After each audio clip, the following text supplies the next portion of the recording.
Абе. И здравейте, приятели! Вие сте с нас Радев. Както знаете вече, всички, днеска с вас ще пробваме с Хикото да направим звук на мотор. И ако искате още такива видеа, абонирайте се с канала, с камбанката, усилете по един палец нагоре лайк и пишете отдолу коментарите след това видео, какво друго видео следва. И време да не губя, време да започвам. След 3, 2, 1, let's go! Ела малко тук. Така.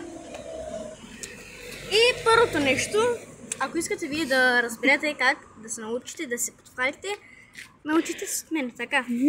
Първото нещо, правите ето така. Вижте, много хубаво трябва. Аз малко го разбърнах, ама няма. Ето така трябва да го натискате по средата. И след това втора стъпка, това беше първа стъпка, а пък втора стъпка правите ето така. Тук малко сега му па ще поработи. Така правите така. А пък след това можете вече да го направите. Но обаче ето гледайте сега.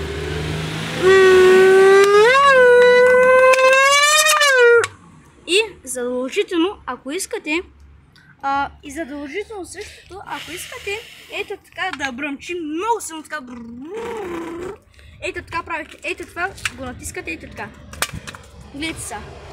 След 3, 2, 1, let's go.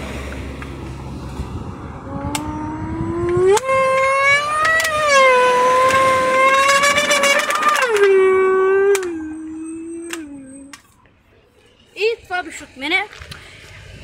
Ако искате още такива видеа, абонирайте се с канала, с камбанката, усетите по един лайк. От начало.